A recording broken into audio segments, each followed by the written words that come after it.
کو چنا ہے۔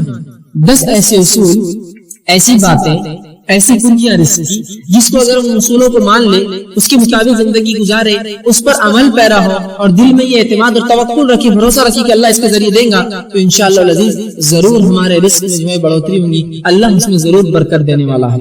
تو ایسے 10 اصول میں نے چنے ہیں، 10 کنجیاں میں آپ کے سامنے رزق کے اصول کے رزق میں بڑھانے کی انشاءاللہ آپ کے سامنے رکھوں گا، لیکن یہ مکمل نہیں ہے۔ یہ کئی باتیں جو کتاب و سنت نے بتائی ہے، ان میں سے چند میں آپ کے سامنے رکھنے کی کوشش کر رہا ہوں۔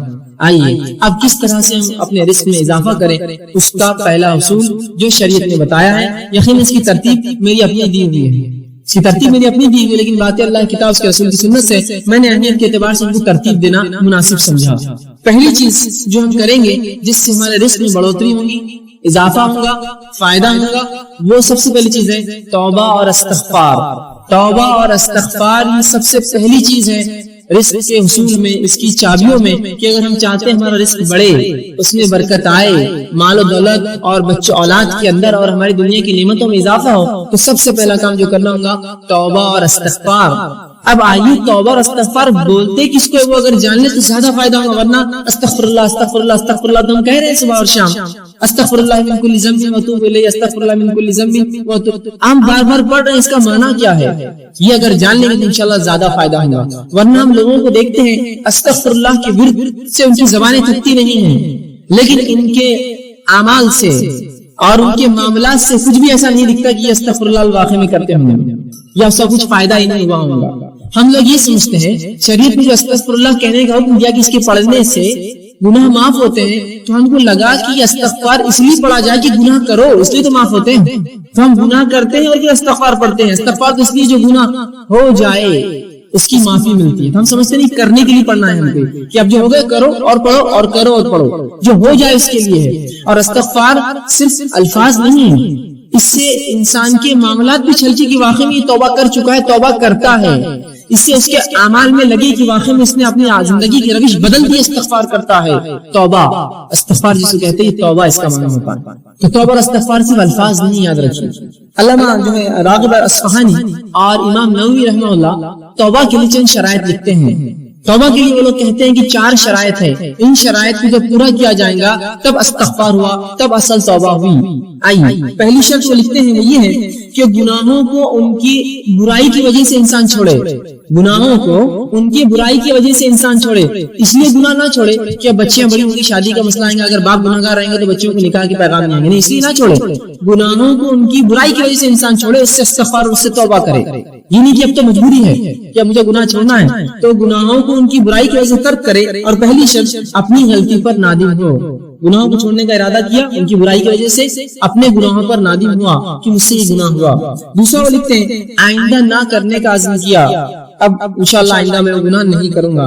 تیسری شرط اگر بندوں کا معاملہ تھا تو وہ لے جا کر اس معاملے کو واپس کر دے۔ بندوں کا آپس میں کچھ مال لے لیا تھا، جائیداد لے لی تھی، زمین لے لی تھی، کچھ ایسا کام کیا تھا جو بندوں کا معاملہ تھا، اس معاملے کو جتنا ہو سکے لوٹا دے اس بندے کو جا کر۔ اور چوتھا وہ کہتے ہیں، بلکہ پہلی شرط وہی تھی میں نے پہلے آپ سے کہی کہ گناہوں کو ان کی معصیت کی وجہ سے چھوڑے، دوسرا گناہوں پر نادم ہو، تیسرا جو ہے گناہوں کو جو ہے پھر دوبارہ نہ کرنے کا عزم کرے، اور چوتھا اگر حقوق العباد بندوں کا معاملہ ہو تو اس معاملے کو اس چیز کو واپس لوٹا دے۔ یہ ہے استغفار، یہ ہے توبہ۔ تو توبہ کو یہ مت سمجھیے، کچھ لوگوں کو تو یہ بھی نہیں پتا توبہ ہوتی کیا ہے، وہ سمجھتے ہیں کہ نماز پڑھ لو، پھر نماز کے بعد ادھر ادھر دیکھو کوئی دیکھ رہا تو نہیں ہے آپ کو، اور اگر نہ دیکھ رہا تو جلدی سے دونوں ہاتھ لیتے ہیں اور گالوں کو دونوں طرف کچھ بھی کرتے رہتے، توبہ توبہ توبہ۔ یہ توبہ نہیں ہے، یہ تو بچوں کو نصیحت کے لیے سکھایا جاتا ہے کہ آئندہ ایسی غلطی نہ کرے، چلو توبہ کرو، یہ توبہ نہیں ہے۔ تو وہ امت کو توبہ کا تصور بھی نہیں کہ اس کے اصول کیا ہے، وہ ہوتی کیسے، اس کا معاملہ کیا ہے، وہ سمجھتے گالوں پر ہاتھ لگانا یہ توبہ ہے، یہ توبہ نہیں، یاد رکھیں۔ توبہ کی 4 شرائط استغفار۔ آئیے اب جو استغفر اللہ یا استغفار ہے یہ حصول رزق کا ذریعہ ہے، یہ کرنے سے رزق میں اضافہ ہوتا ہے۔ اس کی دلائل کیا ہے، آئیے ہم قرآن سے دیکھتے ہیں۔ اللہ رب العزت قرآن میں فرماتا ہے، سورہ نور سورہ نمبر 71 اور آیت نمبر 10 سے لے کر 16 میں اللہ فرماتا ہے اور کہتا ہے فَقُلْتُ اسْتَغْفِرُوا رَبَّكُمْ إِنَّهُ كَانَ غَفَّارًا۔ پھر آگے فرماتا ہے يُرْسِلِ السَّمَاءَ عَلَيْكُمْ مِدْرَارًا وَيُمْدِدْكُمْ بِأَمْوَالٍ وَبَنِينَ وَيَجْعَلْ لَكُمْ جَنَّاتٍ وَيَجْعَلْ لَكُمْ أَنْهَارًا۔ یہ واقعہ یوں ہے کہ نوح علیہ السلام نے اپنی قوم کو دعوت دی، اسلام کا پیغام پہنچایا، قوم نے انکار کیا۔ اس کے بعد اللہ رب العزت کے سامنے نوح علیہ السلام جاتے ہیں اور کہتے ہیں اے اللہ یہ رپورٹ ہے میری، یہ کنکلوژن ہے میرا اس قوم کے تعلق سے کہ اے میرے رب، انہوں نے کہا فَقُلْتُ اسْتَغْفِرُوا رَبَّكُمْ إِنَّهُ كَانَ غَفَّارًا، اے اللہ میں نے اس قوم کو بار بار کہا اے میری قوم اپنے رب سے توبہ کرو اپنی شرک اور گناہوں کی وجہ سے، یقیناً وہ تم کو معاف کرنے والا ہے۔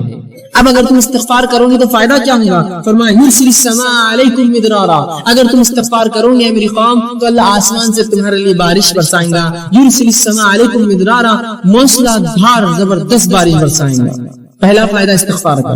پھر آگے اللہ نے کہا، نوح علیہ السلام کہتے ہیں مدرارا وَيُمْدِدْكُمْ بِأَمْوَالٍ وَبَنِينَ، اور اللہ تمہارے مال میں اور اولاد میں اضافہ کریں گے، بالخصوص مال میں اور لڑکوں میں تمہارے اضافہ کریں گے۔ کیا کرو گے تو استغفار کرو گے تو وَيَجْعَلْ لَكُمْ جَنَّاتٍ وَيَجْعَلْ لَكُمْ أَنْهَارًا، اور تمہارے لیے بہترین باغ بنائیں گا، باغات کو نکالیں گا، وَيَجْعَلْ لَكُمْ أَنْهَارًا، اور تمہارے لیے بہترین نہریں نکالیں گا۔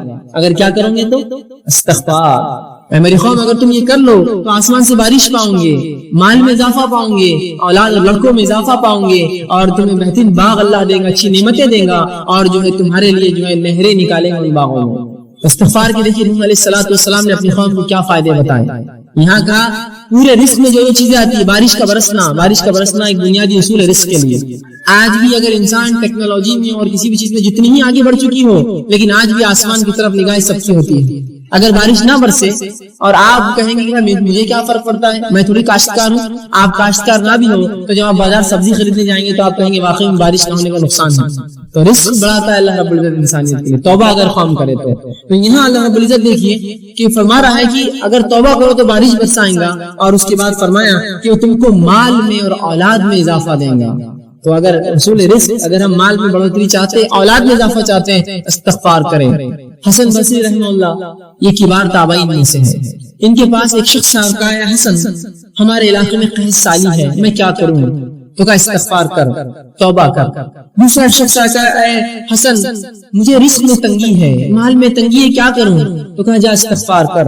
چوتھا تیسرا شخص آیا اے حسن میرے باغ سوکھ چکے ہیں، میں کیا کروں اس کے لیے؟ حل بتاؤ شرعی، استغفار کر۔ ایک شخص اور کہا کہ مجھے اولاد نہیں ہے، لڑکے نہیں ہیں، کیا کروں؟ تو کہا جا استغفار کر۔ تو ان کے شاگردوں نے پوچھا اے استاد اے حسن بصری تم نے 4 لوگ آئے، 4 سوال کیا، اولاد نہیں، کسی نے کہا قحط کا کہا، کسی نے کہا باغ میں میرے جو ہے سوکھا پڑ چکا ہے، اور کسی نے مال کے تعلق سے کہا، تم نے سب کو ایک ہی جواب دیا استغفار کرو استغفار کرو استغفار کرو۔ تو کہا میں نے کوئی بات اپنے دل سے تھوڑی کہی ہے، اور فوراً انہوں نے قرآن کی آیت کی تلاوت کی قُلْتُ اسْتَغْفِرُوا رَبَّكُمْ إِنَّهُ كَانَ غَفَّارًا يُرْسِلِ السَّمَاءَ عَلَيْكُمْ مِدْرَارًا، کہ تم اے میری قوم تم اللہ سے توبہ کرو استغفار کرو، وہ تم پر موسلادھار بارش دیں گا۔ تو اگر ہم بارش چاہتے ہیں استغفار کریں، ہم مال چاہتے ہیں استغفار کریں، اولاد چاہتے ہیں استغفار کرے جو بے اولاد ہے، اور اگر جنت یا اس کا باغ سوکھ رہا ہے، اگر اسے مال نہیں آتا جبکہ آس پاس آتا ہے، استغفار کرے۔ تو یہاں حصول رزق کے لیے، رزق میں بڑھوتری کے لیے، اولاد میں بڑھوتری کے لیے، بارش کے ہونے کے لیے، اپنے باغ اور اپنی تجارت میں فائدے کے لیے استغفار رسول بتایا گیا ہے۔ توبہ کرو اپنے رب سے، توبہ کی چاروں شرائط کے ساتھ۔ نہیں تو میں استغفر اللہ استغفر اللہ استغفر اللہ تو کر رہا ہوں، لیکن انہی استغفر اللہ کے دوران میں گناہ کرتا ہوں۔ استغفر اللہ کی تسبیح چلی، کسی کا فون آیا جھوٹ بول دیا، کہاں آپ نے توبہ کی اپنے رب سے؟ استغفر اللہ تو پڑھ رہا ہوں، لوگوں کو دھوکہ دے رہا ہوں، کہاں آپ نے استغفر اللہ کیا؟ اپنے معنی ہی نہیں سمجھا آپ نے اس کا۔ تو صحیح معنوں میں اگر استغفر اللہ ہم کریں گے تو اس کا فائدہ انشاءاللہ عزیز میں زبردست ہوگا۔ مال میں اضافہ، اولاد میں اضافہ، کھیتی باڑی میں ہمارے اضافہ، تجارت میں اضافہ، بہت اس کے فائدے اللہ بارش دیں گے۔ آئیے اللہ کے رسول صلی اللہ علیہ وسلم فرماتے ہیں، مسند احمد اور ابو داؤد کی روایت ہے، عبداللہ بن عباس رضی اللہ عنہ اس حدیث کے راوی، اور وہ کہتے ہیں اللہ کے رسول صلی اللہ علیہ وسلم فرمایا تم جس نے کثرت سے اپنے گناہوں کی توبہ کی، جس نے کثرت سے استغفار کیا، اللہ مجھ سے گناہ اور مجھے معاف کر، کثرت سے۔ اور اللہ کے رسول دن میں سے 70 سے زائد مرتبہ توبہ اور استغفار کرتے ہیں، کہ 100 سے زائد مرتبہ۔ نبی اکرم صلی اللہ علیہ وسلم گناہ نہیں کرتے تھے، یہ قوم کو تعلیم تھی کہ جب تمہارا نبی معصوم ہونے کے بعد اتنا استغفار کرتا ہے تم اس سے زیادہ کرو۔ تو توبہ اور استغفار کر دے اللہ کے رسول۔ تو کہا کہ جو کثرت سے اللہ سے اپنے گناہوں کی توبہ کرے، استغفار کرے، پہلا فائدہ اللہ اس کو ہر غم سے نجات دیں گا۔ اللہ اس کو ہر غم سے، اس کو آج غم نہیں اور پریشانی نہیں، غم اور پریشانی سے نجات چاہیے، استغفار کرے۔ دوسرا فرماتے ہیں ہر مشکل سے باہر نکال دے گا اسے۔ ہوا کی فائدے تو دیکھیے آپ، ہم تو رزق کے اصول دیکھ رہے ہیں لیکن فائدے دیکھیے، غم سے نکال دیں گا، مشکلات کو دور کر دیں گا، اس کو باہر نکال دیں گا۔ تیسرا فرمایا وہاں سے رزق دیں گا جہاں سے سوچا بھی نہیں ہوا، اس کو گمان بھی نہیں ہوگا مجھے رزق ملے گا، اور رب اس کو وہاں سے رزق اٹھا کر دے دے گا۔ کس وجہ سے؟ توبہ کرے کثرت سے اپنے گناہوں کے لیے، ان کے شرائط کے ساتھ، تو وہاں سے اللہ رزق دے گا اس شخص کو جہاں سے اس نے گمان بھی نہ کیا۔ کون؟ جو کثرت سے استغفار کرے، توبہ کرے اپنے گناہوں کے تعلق سے۔ یہ تھا پہلا اصول، پہلی شرط۔ آئیے دوسرا اصول کیا ہوگا؟ دوسری چیز جو کتاب و سنت میں ہم پاتے ہیں، اس کے تعلق سے بکثرت روایتیں آتی ہیں جس کے کرنے سے رزق میں اضافہ ہوتا ہے، اللہ کا تقوی۔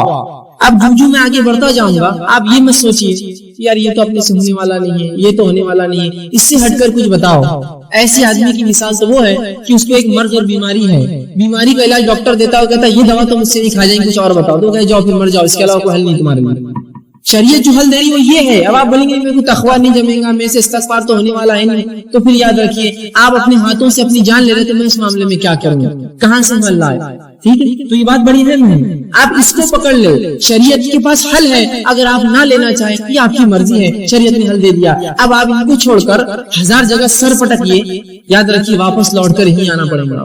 اصول یہی ہے، نہیں میں کیا کروں گا، فلاں کر لوں گا، بینک سے کر لوں گا، یہاں آپ کچھ کر لیجئے، اگر یہ نہ کیا آپ سب کچھ کر لیجئے، اس کے بعد آ کر یہی ٹکنا پڑے گا اور پچھتا کر سر نیچے رکھ کر یہی سوچنا پڑے گا اب میں کیا کروں، میرے رب نے میرے لیے کیا احکامات دیے۔ تو اگر یہ ہم اپنی زندگی میں لا لیں تو بڑا فائدہ ہے۔ استغفار کو مشکل چیز نہیں، یاد رکھیں، اس کے لیے کوئی آپ کو گھر بار چھوڑ کر رات میں 3 بجے 2 بجے اٹھ کر نہیں جانا ہے، چلتے پھرتے اٹھتے بیٹھتے اللہ گناہ ہو گیا بس اب توبہ، میں اب نہیں کرنے کو، استغفر اللہ مجھ سے گناہ ہو گیا میں نہیں کروں گا، اللہ کم از کم کچھ نہ ہو سکے تو نمازوں کے بعد بس 3 مرتبہ رسول اللہ اللہ اکبر ایک بار کہتے استغفر اللہ استغفر اللہ، اتنا تو کہہ سکتے، 15 بار تو ہی ہو جائیں گا 5 نمازوں کے بعد۔ رسول اللہ 70 یا ایک روایت میں 100 سے زیادہ بار یہ پڑھتے ہیں، کوشش کیجیے۔ دوسرا اصول تقوی اختیار کریں۔ اب تقوی کیا ہے؟ تقوی اللہ کا ڈر ہے۔ تقوی کیا ہے؟ تقوی اللہ کا پاس و لحاظ ہے۔ پاس و لحاظ سمجھتے ہیں؟ اگر ایک بوڑھا انسان آپ کے سامنے آ کر کھڑا ہو جائے اور آپ کرسی پہ بیٹھے ہیں تو آپ اس کا پاس و لحاظ کرتے ہیں، خود اٹھ جاتے ہیں، جناب آپ بیٹھ جائیں، اسے کہتے ہیں تقوی، پاس و لحاظ رکھنا، اللہ کا ڈر، اللہ کا پاس و لحاظ، ٹھیک؟ تو تقوی اختیار کرے۔ تقوی کے معنی کے تعلق سے کئی باتیں آتی ہیں، امام نووی رحمہ اللہ لکھتے ہیں تقوی کے تعلق سے کہتے ہیں اللہ تعالیٰ کے احکامات پر عمل کرنا، جن باتوں سے اس نے روکا ان باتوں سے رک جانا، اور ہر وہ کام جس سے اللہ کی ناراضگی عذاب آتا ہے ان سے بچنا، یہ تقوی ہے۔ تقوی کیا ہے؟ ہر وہ کام جو اللہ نے حکم دیا اس کا کرنا، ہر وہ کام جس سے روکا اس سے رکنا، اور اس کے علاوہ جن تمام کاموں کے کرنے سے اللہ کی ناراضگی ملتی ہے، عذاب ملتا ہے، ان کاموں سے رکنا، اس کو تقوی کہتے ہیں عربی میں۔ تو ہم اب جو اللہ نے کہا وہ کرے، جس سے روکا اس سے رکے، اور ہم ہر وہ کام جس سے عذاب ملتا ہے اس سے اجتناب کرے، یہ تقوی ہے۔ تو ہم تقوی اختیار کریں۔ دوسرا اصول یاد رکھیں۔ آئیے تقوی کے تعلق سے کہ رزق کا حصول ہے، رزق سے بڑھتا ہے، مختلف مقامات پر قرآن حدیث میں اس کے حوالے ملیں گے۔ میں چند حوالے آپ کے سامنے رکھتا ہوں۔ اللہ رب العزت سورۃ طلاق سورہ نمبر 65 اس کی آیت نمبر 2 اور 3 میں کہتا ہے وَمَن يَتَّقِ اللَّهَ يَجْعَل لَّهُ مَخْرَجًا، کیا فرمانا دیکھیے، وَمَن يَتَّقِ اللَّهَ، جو اللہ کا ڈر اور پاس و لحاظ اختیار کرے، يَجْعَل لَّهُ مَخْرَجًا، اللہ اس کو ہر غم سے باہر نکال دے گا اور اس کو وہاں سے روزی دے گا جہاں سے اس نے کبھی گمان بھی نہیں کیا ہوگا۔ کیا فرمایا؟ وَمَن يَتَّقِ اللَّهَ يَجْعَل لَّهُ مَخْرَجًا، جو اللہ پر جو اس کا تقوی اختیار کرے گا اللہ اس کو ہر غم سے نجات دے گا اور وہاں سے روزی دے گا جہاں سے اس نے سوچا بھی نہ ہوگا، گمان بھی نہیں کیا ہوگا، اس کی عقلیں گئی بھی نہیں ہوگی۔ صرف ایک عمل کیجئے، تقوی اختیار کیجئے، زبردست عظیم فائدے کہ وہاں سے رزق دیں گا جہاں سے سوچا نہ ہوگا اور ہر غم سے اس کو نجات دیں گا۔ اس آیت کے تعلق سے یجعل لہ مخرجا کے تعلق سے عبداللہ بن عباس رضی اللہ عنہ فرماتے ہیں، اس کی تفسیر میں کہتے ہیں اس کو دنیا اور آخرت کے ہر غم سے باہر نکالے گا، یجعل لہ مخرجا کے تعلق سے۔ اور اسی آیت کے جملے کی تفسیر میں عبداللہ ابن مسعود رضی اللہ عنہ فرماتے ہیں اور کہتے ہیں ان اکبر آیات من قرآن فرجا، غموں کو، مصیبتوں کو اور پریشانیوں کو دور کرنے والی قرآن کی سب سے عظیم آیت ہے۔ جو شخص اللہ کا تقوی ڈر اختیار کرے اللہ کیا کرتا ہے اس کے لیے، یجعل لہ مخرجا، ہر غم سے نکلنا، ہر مشکل سے نکلنا آسان کرتا ہے اور وہاں سے روزی دیتا ہے جہاں سے اس نے گمان بھی نہیں کیا تھا۔ تقوی اختیار کیجیے اللہ کا، عظیم فائدے اس دنیا میں، عظیم فائدے، ہر غم سے نجات اور رزق میں اضافہ۔ اسی طرح اللہ رب العزت قرآن میں سورہ اعراف سورہ نمبر 7 آیت نمبر 92 میں فرماتا کہتا ہے وَلَوْ أَنَّ أَهْلَ الْقُرَىٰ آمَنُوا وَاتَّقُوا لَفَتَحْنَا عَلَيْهِمْ بَرَكَاتٍ مِّنَ السَّمَاءِ وَالْأَرْضِ، کہ اگر یہ بستی والے ایمان لائے ولو ان اہل القرى آمنوا، اگر اس بستی والے ایمان لائے، واتقوا، اور اللہ کا ڈر اختیار کرے، لفتحنا علیہم برکات من السماء والارض، تو ہم ان کے لیے آسمان اور زمین کی برکت کے دروازے کھول دیں گے۔ کس کے لیے؟ جو ایمان لائے اور اللہ کا ڈر اختیار کرے، اللہ آسمان اور زمین کے دروازے اس کے لیے رزق کے کھول دیں گا، برکت کے دروازے کھل جائیں گے اس کے لیے جو اللہ کا تقوی اور ڈر اختیار کرے۔ دیکھیے کیسا عظیم فائدہ ہے اللہ کا ڈر اور تقوی اختیار کرنے کہ اللہ آسمان و زمین کی برکت کے دروازے کھول دیتا ہے۔ آج دیکھیے کبھی بارش تو ہوتی ہے، کھیتی فصل تو آتی ہے، پیسہ بھی کبھی ہاتھ لگتا ہے، برکت کہاں ہے اس کے اندر؟ ایک زمانہ تھا، آپ نے بھی سنا ہوگا، میں نے بھی سنا ہے کہ لوگوں کی تنخواہیں 100 200 روپے 40 اور 50 روپے ہوا کرتی، لیکن حالات یہ تھے ایک ایک انسان 10 20 اور 25 لوگوں کو پالتا تھا اپنے گھر میں، اتنی برکت تھی اس روپے میں۔ آج ہم ہزاروں اور لاکھوں کما کے بھی 2 اولاد کو پالنا ہمارے لیے مشکل ہے، کیونکہ برکت چھین لی زمین آسمان ہم جو دیتی تھی، مجھے فائدے تھے، اس لیے کہ ہم نے ایمان لا کر اللہ کا ڈر دل میں رکھا، صرف ایمان نام کو لایا مسلمان ہے۔ اگر ڈر رکھتے تو اللہ آسمان و زمین کی برکت کے دروازے اس بستی والوں پر، ایمان والوں پر کھول دیتا، اور یہ توحید کی برکت ہے، یاد رکھیں۔ اور جس قوم نے توحید کو اپنایا، اللہ نے اس کے لیے زمین و آسمان کے دروازے برکت کے کھول دیے۔ اس کے نمونے آپ دیکھ سکتے ہیں ان قوموں کے تعلق سے جو قومیں کسی زمانے تک پستی میں رہی، اور اس کے بعد اللہ رب العزت نے ڈر اختیار کیا اور توحید پر آئی، اللہ رب العزت نے زمینوں کے نیچے سے خزانے ان کے لیے کھول دیے۔ جب انہوں نے اللہ کا ڈر اور تقوی اختیار کیا اور توحید پر اڑ گئے تو اللہ نے ایسی جگہ سے روزی دی جہاں سے گمان بھی نہ کیا ہوں۔ کس نے گمان کیا تھا؟ ان علاقوں کو جن کو بنجر زمین اور چٹیل ریگستان مانا جاتا تھا کہ اس کی زمین کے نیچے سے سونا اگلے کی زمینیں اور پیٹرول کی شکل میں مادے نکل رہے ہیں، آج دنیا اس کا فائدہ اٹھا رہی ہے، ممالک اس کا فائدہ اٹھا رہے ہیں۔ کبھی کیا گمان میں کیا ہوں گا ممالک کی زمین کے نیچے اللہ نے ان کے لیے ایسے رزق رکھے کہ توحید کی برکت ہے، یاد رکھیں۔ جو قوم توحید پر آ جائیں گی اللہ آسمان و زمین کے دروازے کھول دیں گا، وہاں کھول دیے ان کے لیے۔ یہ فائدہ ہوتا ہے بستی والوں کو کہ اگر وہ ایمان لائے، جیسے حق ہے، تقوی اختیار کرے اللہ کا، تو ایسی جگہ سے رزق دیتا ہے گمان نہ کیا ہوں گا، اور آسمان زمین کی برکت کے دروازے ان کے لیے کھول دیتا ہے۔ تو یہ بڑی اہم چیزیں یاد ہے، اللہ کا ڈر اور تقوی اختیار کرنا۔ اسی طرح عبداللہ بن عباس رضی اللہ عنہ فرماتے ہیں اور کہتے ہیں اس آیت کے تعلق سے اس کی تفسیر میں کہتے ہیں لَوَسَّعْنَا عَلَيْهِمُ الْخَيْرَ وَيَسَّرْنَاهُ لَهُم مِّن كُلِّ جَانِبٍ، کہ اس آیت کے تحت جو بات سمجھ میں آتی ہے وہ یہ ہے کہ ہم ان کے لیے خیر کو عام کر دیتے ہیں۔ زمین آسمان اور زمین کی جو برکت کے دروازے کھول دیے جاتے ہیں، اس کا معنی وہ کہتے ہیں عبداللہ بن عباس رضی اللہ عنہ کہ اس کا معنی یہ ہے کہ اللہ ان کے لیے جو ہے ہر جانب خیر عام کر دیتا ہے اور اس کو حاصل کرنا ان کے لیے آسان کر دیتا ہے۔ خیر کو اللہ عام کر دیتا ہے ایسے قوم کے لیے، اور حاصل کرنا اس سے زیادہ اس کو آسان کر دیتا ہے۔ کبھی خیر تو عام ہوتا ہے لیکن حاصل نہیں کر پاتے ہیں اس سے، خیر کو عام کرتا ہے اللہ اور اس کو حاصل کرنا آسان کرتا ہے۔ تو دیکھیے اللہ کا ڈر اختیار کرنے کا فائدہ کیا ہے، زمین و آسمان کی برکتیں اور ساتھ میں ایسی جگہ سے روزی اور رزق جہاں سے گمان نہ کیا آئیں۔ اسی طرح جو تیسرا اصول تقوی کے بعد جو تیسری چیز اپنی زندگی میں لائیں گے جس سے ہم کو یہ فائدہ ہوگا کہ ہم رزق کی کنجا حصول رزق کے لیے جو رزق میں بڑھوتری زیادہ کرنے کے لیے ہم کریں گے وہ یہ ہے اللہ تعالیٰ پر توکل، بھروسہ، اعتماد۔ آج مسلمان کو جب بھی رزق کی تنگی آتی ہے، رزق کی کمی ہوتی ہے، چاہے اولاد کی شکل میں، باغات یا مال تجارت میں گھاٹے کی شکل میں، یا اسی طرح جو اور بھی قسم کی کوئی تکلیف آتی ہے، وہ سب سے پہلے غیر اللہ کے پاس بھاگتا ہے اللہ پر توکل چھوڑ کر، اور ان سے مانگتا ہے کہ مجھے دو۔ کہاں سے ملیں گے پھر آپ کو رزق میں اضافہ؟ اللہ سے آپ مانگے، اس پہ کامل توکل اور بھروسہ کریں۔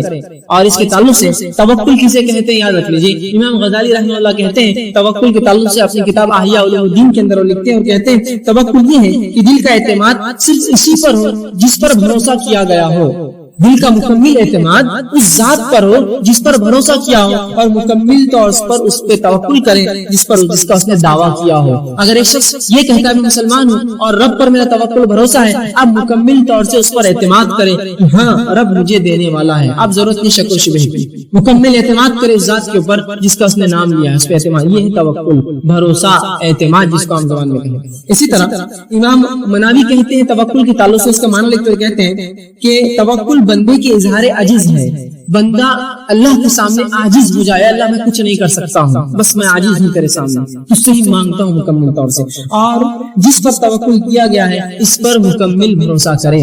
تو ایک مومن توکل کرے کس پر؟ اللہ پر، اس سے رزق میں بڑھوتری ہوتی ہے۔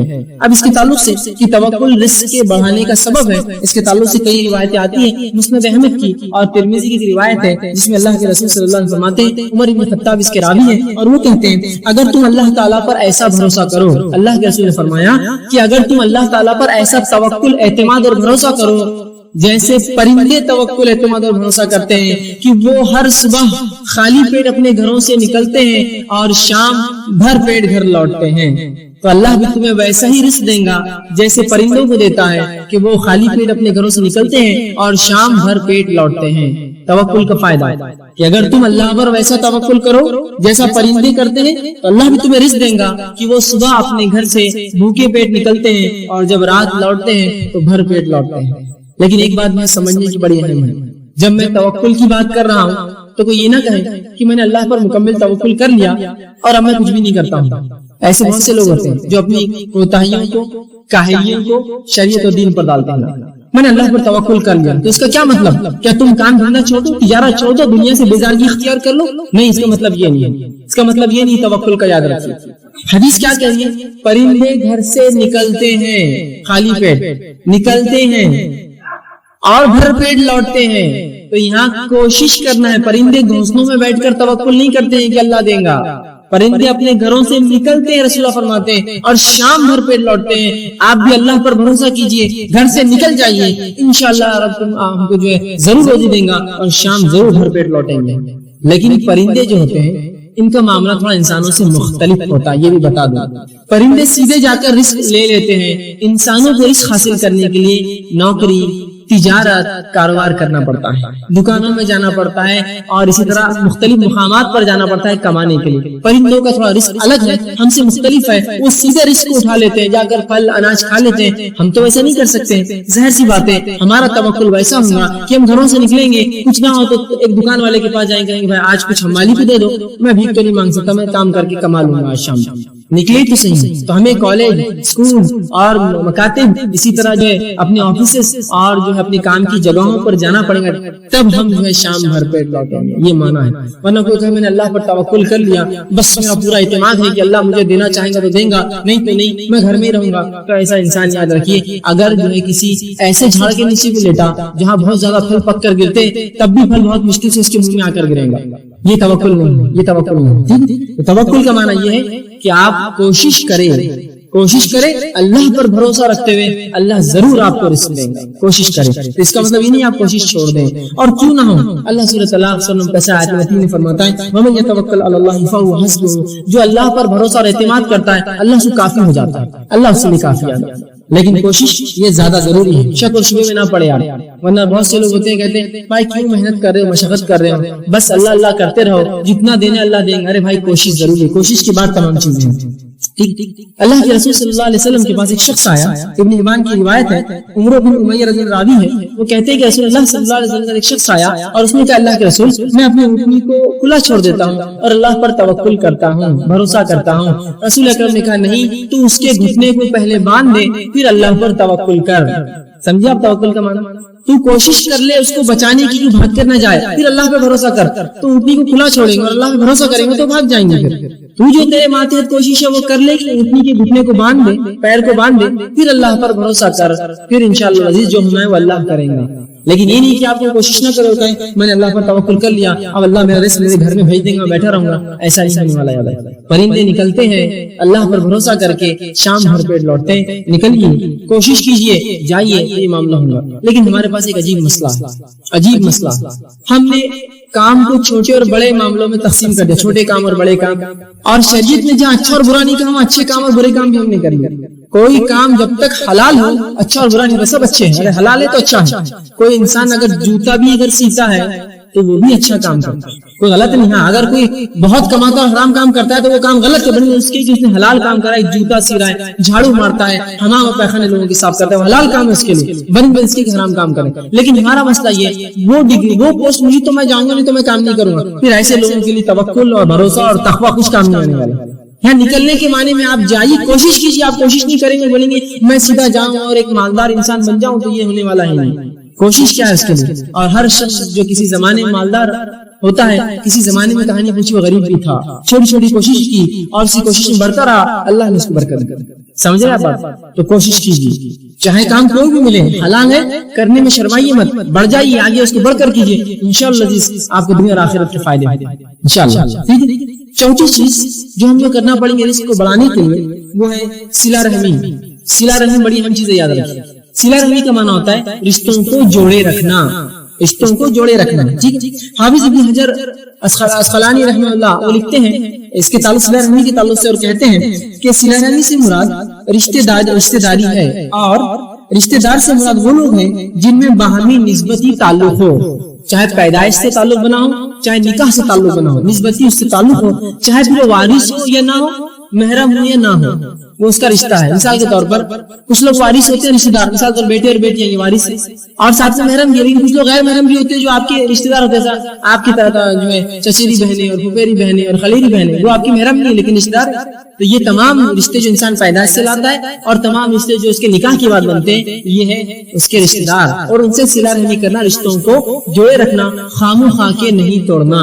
لیکن آج ہم دیکھتے ہیں لوگ خطا رحمی کرتے ہیں، رشتوں کو توڑ دیتے ہیں آسانی سے، چچا ہے بات نہیں کرتا، یہ ہے بات نہیں کرتا، ان کے پاس جاتا نہیں، ان سے ملتا نہیں، ان کے پاس کھاتا نہیں، رشتے مت توڑیے خامخواہ۔ صلہ رحمی کے آئیے فائدے سن لیجیے۔ اللہ کے رسول صلی اللہ علیہ وسلم فرماتے ہیں، جو ہے بخاری کی روایت ہے، ابو ہریرہ رضی اللہ عنہ حدیث کے راوی کہتے ہیں آپ صلی اللہ علیہ وسلم فرمایا جو شخص اپنے رزق میں کشادگی چاہتا ہے اور اپنی عمر میں اضافہ چاہتا ہے وہ صلہ رحمی کرے۔ جو شخص اپنے رزق میں کشادگی، روزی میں بڑھوتری چاہتا ہے اور عمر میں برکت اور اضافہ چاہتا ہے وہ صلہ رحمی کرے، رشتوں کو باقی رکھے، خامخواہ رشتے نہ توڑے۔ آئیے دوسری روایت، انس بن مالک رضی اللہ عنہ فرماتے ہیں، بخاری کی روایت ہے، فرماتے ہیں رسول اللہ نے کہا جو شخص یہ چاہتا ہے کہ اس کے رزق میں وسعت ہو، کشادگی ہو اور عمر میں بڑھوتری اللہ بڑھائے تو وہ صلہ رحمی کرے، رشتوں کو باقی رکھے، خامخواہ رشتے نہ توڑے۔ اسی طرح مسند احمد اور ترمذی کی ایک روایت ہے جس میں اللہ کے رسول فرماتے ہیں، ابو ہریرہ رضی اللہ عنہ حدیث کی بھی راوی ہے، وہ کہتے ہیں اللہ کے رسول نے فرمایا اپنے خرابت داروں کے تعلق سے معلومات حاصل کیا کرو، اپنے رشتہ داروں کے بارے میں معلومات لیا کرو، اس لیے کیا فرماتے ہیں تاکہ تم صلہ رحمی کر سکو، تاکہ ان سے رشتے باقی رکھ سکو۔ بلا شبہ بغیر شک کے صلہ رحمی سے خاندان میں محبت، صلہ رحمی کرنے سے خاندان میں محبت، مال میں کثرت اور عمر کے اندر اضافہ ہوتا ہے۔ صلہ رحمی کرنے سے خاندان میں محبت، مال میں کثرت اور کیا ہوتا ہے، عمر میں اضافہ ہوتا ہے۔ ہمیں بھی چاہیے ہم صلہ رحمی کریں۔ اسی طرح طبرانی کی ایک روایت ہے جس میں آپ صلی اللہ علیہ وسلم فرماتے ہیں اور صلہ رحمی کا ایک عظیم فائدہ بتاتے ہیں، حضرت علی رضی اللہ عنہ حدیث کے راوی کہتے ہیں جو شخص اس بات کو پسند کرے، جو شخص اس بات کو پسند کرے کہ اس کی عمر میں اضافہ ہو اور اس کے رزق میں وسعت ہو اور اس سے بری موت سے اللہ بچا لے اور دور کر دے وہ صلہ رحمی کرے۔ جو شخص یہ چاہتا ہو کہ اس کے مال کی کثرت و مال بڑھے، عمر میں اضافہ ہو اور بری موت سے اللہ اس کو بچا لے وہ صلہ رحمی کرے، رشتوں کو جوڑے رکھے۔ آئیے صلہ رحمی کا ایک اور فائدہ دیکھیے، عظیم فائدہ۔ رسول اللہ فرماتے ابن حبان کی روایت ہے، ابو بکر رضی اللہ عنہ حدیث کے راوی ہیں، وہ کہتے ہیں اللہ کے رسول نے فرمایا تمام نیکیوں میں سب سے زیادہ جس نیکی کا جلدی بدلہ مل جاتا ہے وہ صلہ رحمی ہے۔ تمام نیکیوں میں سب سے جلدی جس نیکی کا بدلہ ملتا ہے وہ صلہ رحمی ہے، اور پھر فرماتے ہیں جس کا ثواب حاصل ہوتا ہے صلہ رحمی سے ملتا ہے، یہاں تک کہ جب کسی برے خاندان کے لوگ، نیک نہیں ہے برے لوگ، برے خاندان کے لوگ اپنے رشتہ داروں سے صلہ رحمی کرتے ہیں تو اللہ تعالیٰ ان کے مالوں کو بڑھا دیتا ہے۔ کیا فرما رہے ہیں؟ سب سے جلدی بدلہ اگر کسی عمل کا دنیا میں ملتا ہے تو وہ صلہ رحمی ہے۔ حتیٰ کہ کوئی خاندان ہے جو نافرمان ہے اپنے رب کا لیکن لوگوں کے رشتے، اپنے رشتوں کو باقی رکھتا ہے تو اللہ اس کو دنیا میں یہ بدلہ دیتا ہے کہ اس کے مال کو بڑھا دیتا ہے۔ حالانکہ لوگ گنہگار ہیں لیکن بدلہ کیا مل رہا ہے دنیاوی صلہ رحمی کا، کہ مال کو بڑھا دیتا ہے، ان کی اولاد کی تعداد بڑھا دیتا ہے، مال میں اضافہ کرتا ہے، اولاد میں اضافہ کرتا ہے ہوتا ہے، اور کسی بھی صلہ رحمی کرنے والے کا خاندان محتاج نہیں رہ سکتا، چاہے گناہگار کیوں نہ ہو، صلہ رحمی کرتا ہے تو انشاءاللہ العزیز محتاج کبھی نہیں ہوگا، محتاج نہیں ہوگا۔ آج کے اس دور میں ہم سمجھتے ہیں خطا رحمی کرنے سے محتاجی دور ہوگی، ہے نا، ارے یار رشتے رکھیں تو مانگنے آ جائیں گے، رشتے دار مانگیں گے، پیچھے یہ کریں گے، رشتے توڑ دو، توڑیں گے تو نہیں، رشتے جوڑیے، اضافہ ہوگا رزق میں، اولاد میں اضافہ ہوگا، اور سب سے جلدی بدلہ اگر کسی نیکی ملتا ہے تو وہ صلہ رحمی یاد رکھو، صلہ رحمی میں آگے بڑھیے، رشتوں کو جوڑیے۔ پانچواں اصول جس پہ ہم عمل کرنے کی کوشش کریں گے جس سے رزق میں اضافہ ہوتا ہے وہی ہے اللہ تعالیٰ کی راہ میں خرچ کرنا، اللہ تعالیٰ کی راہ میں خرچ کرنا، اللہ نے جو مال دیا ہے۔ اب دیکھیے ایک بات، جب بھی خرچ کرنے کی بات آتی ہے تو لوگ مالداروں کی طرف دیکھتے ہیں، بھائی تمہارے لیے بات ہے، ہمارے لیے تو نہیں، ایسا ہوتا ہے۔ جب بھی خرچ کرنے کی بات آئی بھائی یہ تو تمہارے لیے، ہم تو اس سے بری ہے، بری نہیں ہے کوئی بھی اس سے۔ ایک آدمی جو دن بھر میں 10 روپے کماتا ہے، ایک آدمی جو دن بھر میں 10 روپے کماتا ہے، اگر وہ بھی اللہ کی راہ میں روپیہ خرچ کرے تو اس کو کبھی کبھار اس شخص سے زیادہ اجر ملتا ہے جو لاکھوں روپیہ خرچ کرے. اسی طرح اسی تعلق سے حدیث رسول نے فرمائی ایک شخص نے 1 درہم خرچ کیا اور ایک نے 1000 درہم خرچ کیا, دونوں برابر ہیں. یہ ایک روایت میں فرمایا ایک شخص نے 1 درہم خرچ کیا ایک نے 1000 کیا, یہ ایک والا 1000 پر فوقیت پا گیا. صحابہ نے کہا اللہ کے رسول 1 درہم اور 1000 کیسے برابر ہوں گے دونوں خرچ کرنے والے؟ تو کہا ایک شخص نے 1 درہم کمایا 2 درہم کمایا ایک اللہ کی راہ میں خرچ کر دیا, یہ برابر ہو گیا اس مالدار کی جس نے 1000 خرچ کیے. مطلب یہ حدیث جو بتا رہی ہے یہ فیصد پرسنٹیج. اگر میں روز دن بھر میں لاکھ روپیہ کماتا ہوں تو کیا میں 50,000 خرچ کرنے کا دل ہے میرا؟ لیکن وہیں اگر ایک غریب دن میں 10 روپے کماتا اور دیکھتا میرا پڑوسی ایک انسان اس کو آج کچھ بھی کمائی نہیں, لے 5 تیرے اور 5 میرے, آدھی تنخواہ اللہ کی راہ میں خرچ کر دی اس نے, کیا ثواب ہے اس کا؟ اللہ تعالیٰ فیصد میں اجر دے گا. ظاہر سی بات ہے اس کی تنخواہ اس کو ملا ہی 10 روپے تھا اور 5 خرچ کر دیے, سبحان اللہ, تو 50% خرچ کیا, اجر فیصد سے ملنے والا ہے. بھائی یہ مت سمجھیے آپ کی بھائی تو میں تو زندگی بھر میں تو 1 لاکھ ہی کمایا, کیا خرچ کیا ہوں گا میں نے؟ نہیں, آپ کا فیصد کیا تھا بھائی؟ اگر لاکھ میں سے 25,000 خرچ کیے تو آپ نے 25% دولت اللہ کے راہ میں خرچ کر دی. اور کبھی کبھار مال و دولت والوں کو اتنی توفیق نصیب نہیں ہوتی کہ فیصد میں اپنے مال سے نکال. تو آپ یہ مت سمجھیے کہ خرچ آیا تو میں مالدار تم لوگ دیکھو, نہیں, ہر آدمی خرچ کرے گا. جذبہ پیدا کیجیے اپنے اندر خرچ کرنے کا اللہ کے راہ میں, کہ اگر میں 10 روپیہ دن میں کماتا ہوں کوشش کروں کہ 1 روپیہ خرچ کروں جو کہ 10% میرے مال کا کمائی کا ہوگا, اللہ یقیناً اجر دے گا. خرچ کیجیے اللہ کے راہ میں, جذبہ پیدا کیجیے. مالداری اور غریبی خرچ میں آگ نہیں بنتی, اصل چیزیں نیت ہے جو خرچ میں آگ بنتی ہے. اصل غنا اللہ کے رسول فرماتے اصل مالداری دل کی مالداری, دل سے مالدار آدمی, مال سے نہیں. ایک آدمی تو مال سے کروڑپتی ہے لیکن بازو والے کے پیسے بھی اس کی نظر ہوتی ہے جب وہ نوٹا نکالتا ہے, اور ایک آدمی غریب ہے لیکن اس کو کسی کے مال کے اوپر اس کی نظر نہیں ہے, اللہ اس کو دے رہا وہ کما رہا, میں اپنا کما رہا. تو غنا مالداری تو اصل دل کی مالداری ہوتی ہے. پیسے نوٹوں سے انسان مالدار نہیں ہوتا. کبھی تو کچھ لوگ پیسے کما کے اور غریب بن جاتے ہیں کہ پہلے جو ہے کھاتا پیتا تھا, اب پیسے خوب کما رہا تو پھر چنے پہ گزارا کرتا ہے اس لیے کہ وہ اور جمع کرتا ہے. تو غنا دل کا ہوتا ہے, مالداری دل سے ہوتی ہے. دل سے مالدار بنیے, اللہ کے راہ میں خرچ کیجیے, اللہ دیتا ہے یاد رکھیں. اور ایسے لوگوں کی مثالیں میں آپ کو دے سکتا ہوں جنہوں نے اپنی زندگی میں چھوٹے چھوٹے کام کیے اور اللہ کے راہ میں ایسا پیسہ خرچ کیا کہ انہوں نے بڑی بڑی مساجدیں بنائی. ایسے واقعی وہی نہیں, اگر آپ نے نہ دیکھی ہو تو ایک الگ بات ہے, نہ سنی تو الگ بات ہے کہ لوگوں نے مالیاں کی اور اپنے مال و دولت سے زمینیں خریدی ان پیسوں سے, اور اس پر مسجدیں تعمیر کی اپنے روپے اور پیسے سے.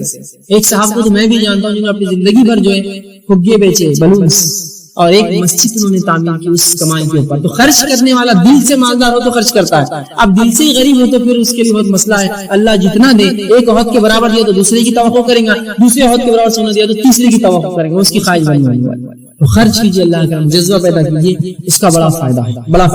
اب اللہ کے راہ میں خرچ کرنے کا کیا معنی ہے؟ جہاں جہاں اللہ نے حکم دیا وہاں خرچ کیجیے. یتیموں میں, مسکینوں میں, فقیروں میں, مسافروں کے اندر, وہ لوگ جن کی گردنیں جو ہے دبی ہوئی ہے بوجھ کے تحت, ادھار جن پر ہے, ان میں, جو لوگ جو ہے اسلام پر چلنے کی بنیاد پر جیلوں میں ڈال دیے ان کو چھڑانے کے لیے مختلف جگہ جہاں شریعت نے حکم دیا اللہ کی راہ میں خرچ کیجیے. اب آئیے خرچ کرنے سے مال و دولت میں اضافہ ہوتا ہے, اس کے دلائل سمجھیے. اللہ رب العزت سورہ سبا سورہ نمبر 34 آیت 39 میں فرماتا اور کہتا ہے وَمَا أَنفَقْتُم مِّن شَيْءٍ فَهُوَ يُخْلِفُهُ, اور آگے فرماتا ہے وَهُوَ خَيْرُ الرَّازِقِينَ, تم جو کچھ اللہ کی راہ میں خرچ کرو گے اللہ اس کو لوٹا دے گا اور اللہ خیر رزق دینے والا ہے. کیا فرمایا؟ تم جو کچھ اللہ کی راہ میں خرچ کرو گے اللہ اس کو لوٹانے والا ہے. یخلفہ, تم کو واپس پلٹائیں گا اللہ وہ چیز. سبحان اللہ. اندازہ لگائیے دنیا میں اگر ہم کسی پر خرچ کریں اس کی حیثیت مرتبہ استطاعت کے مطابق خرچ کرتے ہیں کہ یار جتنا خرچ کریں گے اتنا ریٹرن بھی ملے گا, یہ آدمی کی حیثیت زیادہ ہے نا. اندازہ لگائیے لوگ اللہ کے راہ میں خرچ کر کے سوچتے ہیں غریب بن جائیں گے. ارے کیسے تم غریب بنو گے؟ تم سوچو تو صحیح, کس کے راستے میں تم پیسہ دے رہے ہو؟ کیا وہ ذات تم کو غریب رہنے دیں گی اس کے راہ میں خرچ کرنے کی بات؟ کبھی نہیں ہو سکتا. یاد رکھیں جو اللہ کے راہ میں خرچ کرتا ہے اللہ اس کو عظیم نعمت عطا کرتا ہے. یاد رکھیں خرچ کرنے کا جذبہ بنائیں, اور یاد رکھیے اللہ کے راہ میں ہم جیسا خرچ کریں گے ویسا اس کا بدلہ بھی ملے گا.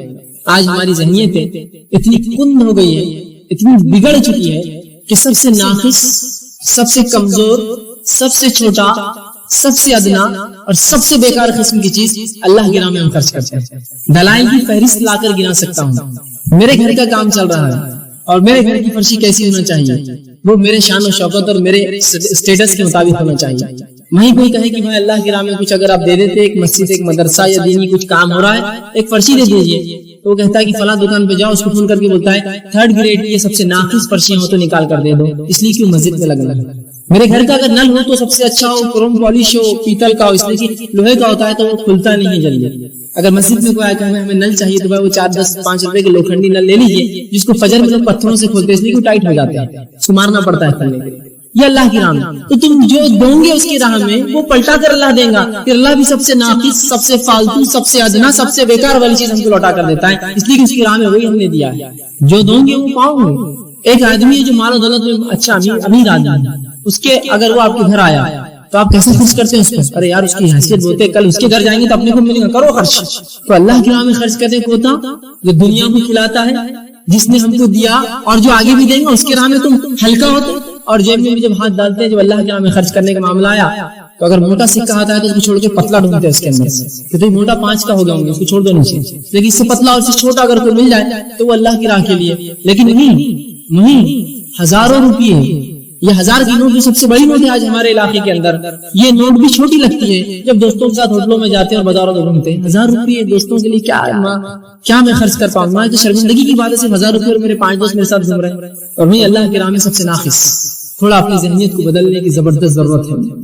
اللہ کی راہ میں سب سے اچھا، سب سے بہتر، اس لیے کہ جس کی راہ میں خرچ کر رہا ہوں یوں خلیفہ وہ پلٹانے والا ہے اس وقت. اور اللہ جب پلٹائیں گے تو بہرحال اس کا کیا معاملہ ہوگا اندازہ لگائیے. ایک مالدار کو آپ نے تحفہ دیا، کیا اس سے آپ وہی تحفے کی امید کرتے ہیں؟ ارے نہیں بھائی، وہ تو اپنی حیثیت کے حساب سے تحفہ لائیں گے آپ کے زبردست. تو اللہ دنیا میں بھی پلٹائیں گا، آخرت میں پلٹانے والا ہے. کہا کہ تم جو کچھ خرچ وما انفقتم من شیء، تم اے مسلمانوں جو کچھ خرچ کرو اللہ تمہیں لوٹا دے گا، وهو خیر الرازقین، اور وہ بہتر رزق دینے والا ہے. خرچ کیجیے اللہ کی راہ میں، اس کے بڑے ثواب. اسی طرح ابن کثیر رحمہ اللہ اس کی تفسیر کرتے ہیں آیت کی اور کہتے ہیں تم جو بھی خرچ کرو گے اللہ دنیا اور آخرت میں اس کا بدلہ دے گا. اس کا وہ اس آیت میں وعدہ کر رہا ہے، پلٹاؤں گا میں، مطلب اللہ کا وعدہ ہے. اور یہ بات ہم جانتے ہیں کہ اللہ سے زیادہ بہتر وعدہ اور پکا وعدہ کسی کا نہیں ہو سکتا ہے. خود اللہ نے اسے گواہی دی وَمَنْ أَوْفَىٰ بِعَهْدِهِ مِنَ اللَّهِ، کہ اللہ سے زیادہ پکا وعدہ کس کا ہو سکتا ہے. اللہ وعدہ کر رہا ہے میں پلٹاؤں گا تمہارے میں مسلمانوں، تم خرچ تو کرو میرے اوپر. ہم جو کچھ اللہ کی راہ میں خرچ کریں گے اللہ وہ ہم کو پلٹا کر دینے والا ہے، یاد رکھیں وہ پلٹانے والا اللہ سبحانہ وتعالیٰ. ٹھیک اسی طرح اللہ رب العزت قرآن میں سورہ بقرہ آیت میں 268 میں فرماتا ہے جو کہ خرچ کرنے کے خلاف شیطان کیسا ورغلاتا ہے مومن کو. دیکھیے اللہ فرماتا ہے اور کہتا ہے الشیطان یعیدکم الفقر ویأمرکم بالفحشاء واللہ یعیدکم مغفرۃ منہ وفضلا واللہ واسع علیم. اللہ کہتا ہے الشیطان یعیدکم الفقر، شیطان تمہیں مسلمانوں فقیری کا ڈر دلاتا ہے. اللہ کی راہ میں خرچ کروں گے تو بچوں میں کیا ہوں گا، اللہ کی راہ میں خرچ کروں گے تو معاملات کیا ہوں گے، اللہ کی راہ میں خرچ کروں گے تمہارا اسٹیٹس کہاں جائے گا، تم کہاں خرچ کرو گے پیسہ. تو شیطان تمہیں فقیری کا ڈر دلاتا ہے، فقرا. وَيَأْمُرُكُمْ بِالْفَحْشَاءِ، اور تمہیں بے حیائی کا حکم دیتا ہے. کیا کرنے لگاتا ہے؟ تم کو ڈراتا ہے اللہ کی راہ میں خرچ کرنے سے اور بے حیائی کے کام کراتا ہے. اور اللہ کیا کہتا ہے؟ دیکھیں اللہ وَاللَّهُ يُعِيدُكُمْ مَغْفِرَةً، اللہ تم کو بلاتا ہے، وعدہ کرتا ہے اپنی مغفرت کا، منہ وفضلا، اور اپنے طرف سے فضل کا، واللہ واسع علیم، اللہ وسعت والا اور علم والا ہے. اس آیت کے تعلق سے جو ہے عبداللہ بن عباس رضی اللہ فرماتے ہیں شیطان 2 وعدے کرتا ہے، اللہ 2 وعدے کر رہا ہے. شیطان 2 وعدے کیا کر رہا ہے؟ خرچ کرو گے تو تم ڈوب جاؤ گے اللہ، اور فحش کرو، گندے کام کرو. اللہ 2 وعدے کر رہا ہے، خرچ کروں گے تو مغفرت کروں گا اور جو دیا ہے اس کے فضل کو اور بڑھا دوں گا. فضل وعدہ کر رہا ہے، واللہ واسع علیم، اللہ وسعت رکھنے والا ہے، فضل دینے والا ہے. شیطان ڈراتا ہے ہم کو، یاد رکھیں ارے خرچ مت کرو بھائی فلاں ہو جائے گا، ارے یہ مت کرو بھائی ایسا ہو جائے گا. وہ ڈراتا ہے، ڈری مت اس کے بہکانے سے. اور ایک مال تو ایسی چیز ہے، یہ ایسا دوست ہے اور ایک ایسا ساتھی ہے جس کے تعلق سے اللہ کیسے فرماتے ہیں 3 دوست ہے. 3 دوست ہے. ایک دوست تو وہ ہے جو انسان کے مرتے اس کا ساتھ چھوڑ دیتا ہے، دوسرا دوست وہ ہے جو قبرستان تک ساتھ آتا ہے، تیسرا وہ ہے جو خبر میں اور آخرت میں ساتھ آئیں گے. پہلا دوست جو سب سے انسان کا پکا دوست ہوتا ہے لیکن سب سے بے وفا ہے وہ مال ہے، مرتے ہی ساتھ چھوڑ دیتا ہے. کیا آپ نے کبھی دیکھا کسی کی موت ہوئی اور اس کی تجوری، اس کے غلے، اس کے بینک بیلنس، اس کے جو شیئرز اور اس کے سرٹیفکیٹ لا کے دفنا کے اس کے ساتھ تیرے ساتھ نہیں ہوتا. حتیٰ کہ اگر کوئی انسان مر جائے اور ہاتھ میں کوئی اس کی چاندی کی کوئی انگوٹھی رہ جائے جس کو نلا رہے اور پھنس جائے تو لوگ کاٹ کر نکال کے 80-90 روپے کی انگوٹھی بھی نہیں چھوڑتے. ایسا بے وفا ہے. اگر خبر کے اندر کوئی مٹی ڈال رہا اور جیب میں سے کوئی سکہ گر جائے تو وہ رک جاؤ، پیسہ نہیں. اتنا بے وفا ساتھی ہے اور اس سے سب سے زیادہ محبت انسان کرتا ہے، سب سے زیادہ اس کے لیے حرام خوری، رشتوں کو توڑتا ہے، لوگوں کو اذیت دیتا ہے، مالوں کو لوٹتا ہے، بیجا وہ کرتا ہے، سب کرتا ہے. یہ ساتھی مرتے ہی آپ کا ساتھ چھوڑتا، بولتا بس میرا معاملہ ختم ہوا. دوسرے ساتھی رشتہ دار جو صرف قبرستان تک دفنانے آتے ہیں، کوئی اپنے ماں باپ کے ساتھ خود دفن نہیں ہوتا، کوئی بھی بچوں کے ساتھ خود نہیں جاتا. اور تیسرا وہ ساتھی ہے جو ہمارا سب سے کمزور ساتھی ہے، جس کو ہم سب سے ناقص دوست سمجھتے ہیں، جس کو ہم دوستی رکھنا بھی نہیں چاہتے، وہ اعمال ہے جو خبر میں بھی آئیں گے، جو آخرت میں بھی آئیں گے۔ یہ سب سے پکا دوست بنائیے اعمال، اللہ کے نام میں خرچ کیجیے۔ ٹھیک، اسی طرح ابو ہریرہ رضی اللہ عنہ فرماتے ہیں، مسلم کی روایت ہے، اللہ کے رسول صلی اللہ علیہ وسلم نے فرمایا، بڑی زبردست بات کہی، دیکھیں کیا فرمایا، یا ابن آدم انفق علیک، اے آدم کی اولاد، اے آدم کے بیٹو، مجھ پر خرچ کرو، میں تم پر خرچ کروں گا، انفق علیک، میں تم پر خرچ کروں گا، تم مجھ پر خرچ کرو، تم میری راہ میں دو، میں تمہیں دوں گا۔ اب اندازہ لگائیے، اللہ کہہ رہا ہے تم میری راہ میں دو، میں تمہیں دوں گا۔ اللہ تو دور، اگر دنیا میں کوئی ایک مالدار انسان جو امین ہے، جو امانت دار ہے، آپ کو پتا ہے اور دھوکہ نہیں دیتا، وہ اگر آپ سے کہے کہ جاؤ خرچ کرو میرے نام سے، میں تم کو دوں گا، آپ بولیں گے میں تمہارا وعدہ ہے تو پھر تمہیں سب کچھ لوٹا دوں گا اللہ۔ تو اللہ کہہ رہا ہے، اے آدم کی اولاد، حدیث قدسی ہے، تو میری راہ میں خرچ کر، میں تجھ پر خرچ کروں گا۔ اندازہ لگا جو اللہ خرچ کرنے کی بات کر رہا ہے، تو آپ ایک اورنگ باغ کے مالدار کی حیثیت دیکھیے، اگر وہ آپ سے کہے کہ میں تم پر خرچ کروں تو کیا سوچ رہے ہیں آپ؟ اگر مہاراشٹر کا سب سے مالدار انسان کرے میں تم پر خرچ کروں گا تو کیا سوچ رہے ہیں آپ؟ سے 200-400 روپے نہیں بھائی، وہ تو بہت دیں گا۔ اور ہندوستان کا سب سے مالدار انسان کرے ارے میں تم پہ خرچ کروں گا، اور اگر دنیا کے سب سے مالدار انسان کہے کہ خرچ کروں گا تو کیا سوچ رہے ہیں؟ تو اندازہ لگائیے، جو رب ہے دنیا کو پالنے والا، جو رزق دینا، وہ کہہ رہا ہے میں تم پر خرچ کروں گا، کیا امید کرتے ہیں اس سے؟ کیا امید کرتے ہیں اس سے؟ تو اللہ کے نام میں خرچ کیجیے، اللہ ہم پر خرچ کرے گا، زبردست آفر ہے اللہ کی طرف سے۔ تو اللہ کے نام میں خرچ کرنے کے بڑے فائدے ہیں۔ ایک حدیث بہرحال آتی ہے جس میں اللہ کے فرماتے ہیں ہر روز 2 فرشتے دنیا میں آتے ہیں، بخاری کی روایت ہے، ابو ہریرہ اس کے راوی، اور ایک کہتا ہے اللہ جو تیری راہ میں خرچ کرے اس کے مال کو بڑھا، اور دوسرا کہتا ہے اللہ جو خرچ نہ کرے اس کے مال کو گھٹا دے۔ تو اللہ کے نام میں جو مال خرچ نہیں ہوتا وہ خود بخود گھٹ جاتا ہے۔ اب اسی طرح چھٹا اصول ہم اس کو بڑھانے کے لیے کیا کریں گے، وہی ہے کمزوروں کے ساتھ احسان کیجیے۔ کمزور کون ہو سکتا ہے؟ بوڑھے لوگ، ضعیف، اور احسان صرف پیسوں سے نہیں ہوتا، یاد رکھیے۔ ہم سمجھتے احسان مطلب صرف پیسے نہیں، ایک مالدار انسان لیکن بوڑھا ہے اس کی مدد کیجیے، اس پہ احسان ہے۔ کمزوروں کے ساتھ احسان کیجیے، یتیم ہیں، بیوائیں ہیں، مسکین ہیں، بچے ہیں، ہے نا، مصیبت زدہ لوگ ہیں، آفت اور بلاؤں میں پھنسے ہوئے، جیسے زلزلے آ گئی، یہ کمزور لوگ ہیں، مدد کیجیے، ان پر احسان کیجیے، اس سے وجہ سے بڑھتا ہے۔ اللہ کے رسول فرماتے ہیں، بخاری کی روایت ہے، حضرت سعد رضی اللہ عنہ نے ایک بار یہ شک ہوا اور انہوں نے ایک بار کہا، ان کے ذہن میں خیال آیا جو کہ اللہ کے رسول نے کہہ دیا، اور کہا کہ اپنے کمزوروں پہ انہوں نے اپنی برتری کا اظہار کیا۔ رسول اللہ کے پاس ایک دن گئے اور کہا، اے اللہ کے رسول، ہمارے کمزوروں پہ ہماری برتری ہے، جو کمزور لوگ ہیں، پریشان حال لوگ ہیں، جو معذور لوگ ہیں، جو بیوائیں، ان پہ اپنی فضیلت انہوں نے ظاہر کی کہ ان سے بہتر ہے اور اچھے ہیں۔ تو اللہ کے رسول نے فرمایا اور کہا، تو رسول اللہ نے ان کو جواب دیا، تمہاری مدد صرف تمہارے کمزوروں کی وجہ سے کی جاتی ہے اور انہی کی وجہ سے تمہیں رزق دیا جاتا ہے۔ اللہ تمہاری مدد تمہارے کمزوروں کی وجہ سے کرتا ہے، اپنی فضیلت مت جھاڑو ان پر۔ تم یہ سمجھ رہے ہو کہ اس لنگڑے کو، اس یتیم کو تم پال رہے ہو، ارے اس کی وجہ سے تمہاری نصرت، تمہاری مدد اللہ کرتا ہے مشکلوں میں، اور اس کی وجہ سے تم رزق دیے جاتے ہو، رزق ملتا ہے۔ تو کمزوروں کے ساتھ احسان کیجیے، اور احسان ہمیشہ صرف مال سے نہیں ہوتا ہے، احسان صرف مال سے نہیں ہوتا ہے، خندہ پیشانی سے ملنا، خوش حال سے ملنا، یہ بھی احسان ہے۔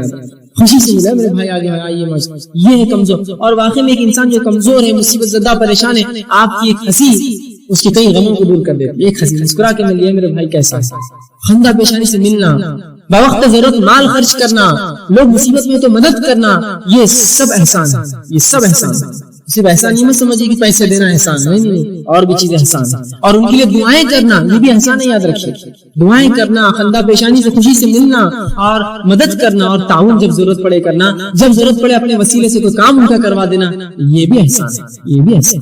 احسان کیجیے کمزور لوگوں پر، چاہے وہ بیوہ عورتیں ہوں، یتیم بچے ہوں، معذور ہو، مسکین کمزور ہے، یہ سماج کی مدد کیجیے، ان کی احسان کیجیے، جو کچھ اپنے طرف سے کر سکتے ہیں۔ اتنا تو کر سکتا ہوں میں کہ ایک معذور کو اگر گاڑی نہ دلا سکوں تو کبھی موقع مل جائے تو اس کو اٹھا کے گود میں دوسرے کا چھوڑ تو سکتا ہوں، یہ میرا احسان ہے۔ ضرور تھوڑی کہ ہر بار ہم پورا کر سکتے، یہ سوچیے، ہم میں وہ جذبہ بھی ختم ہو گیا۔ کئی بار ہوتا ہے کہ کچھ لوگ دیکھتے ہوں گے آپ کی سڑک پر معذور، جو اپنی سائیکل چڑھاتے ہوں گے، چڑھاؤ پر وہ چڑھتی نہ ہوں گی، لوگ دیکھتے ہیں یہ نکلا کیوں ہوگا معذور گھر سے باہر، ارے میرے بھائی مصیبت میں اس کو پہلے دھکا دے کر اوپر چڑھا۔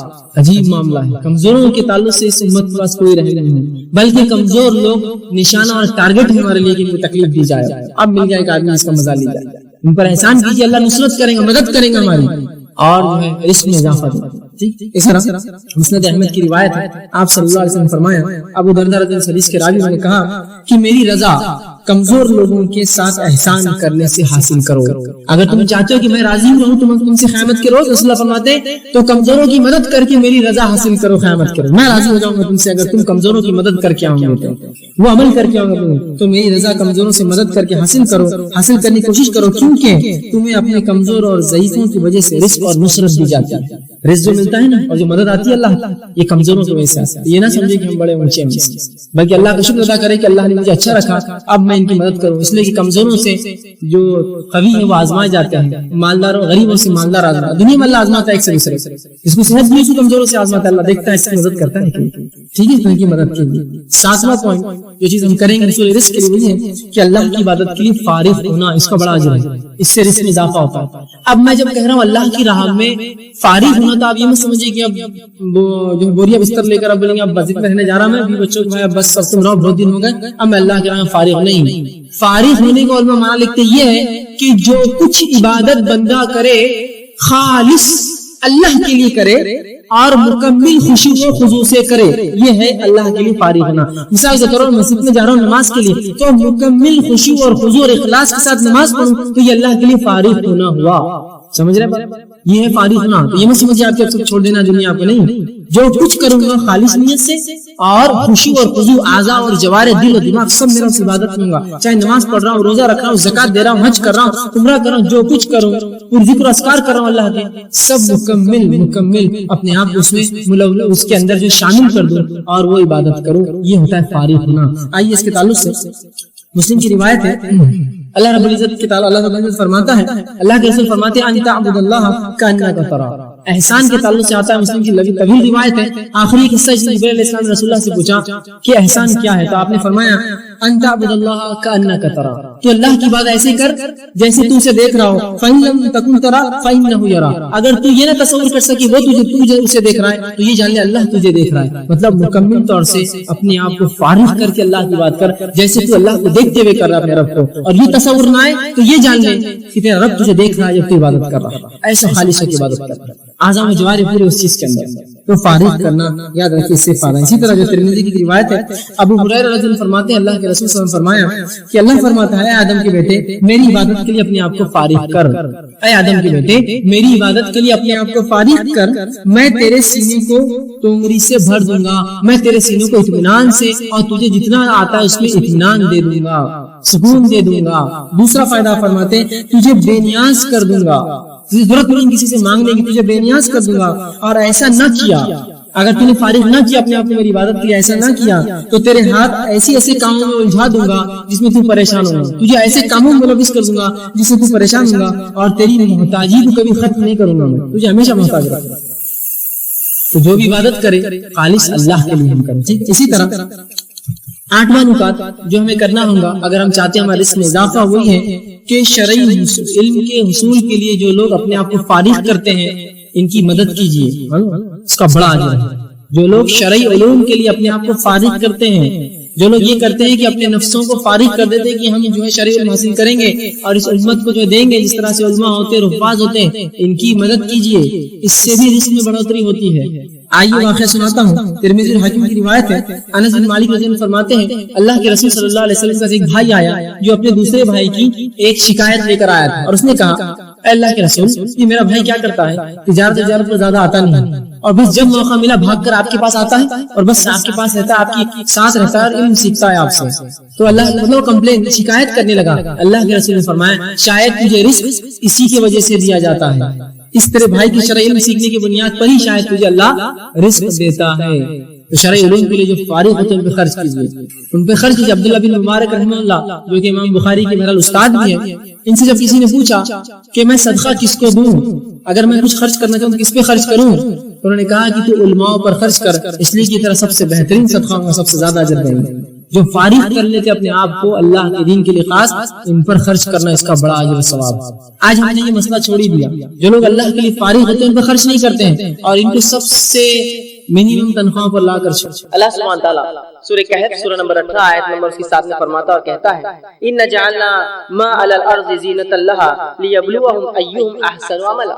اللہ فرماتا اور کہتا ہے کہ روئی زمین پر جو ہے ہم نے اسے زمین کی رونق کا باعث بنا دیا ہے. زمین کے اوپر تمام جو چیزیں ہیں ہم نے اسے رونق کا باعث بنا دیا. جو کچھ اللہ نے اس میں پیدا کیا اس میں رکھا ہے.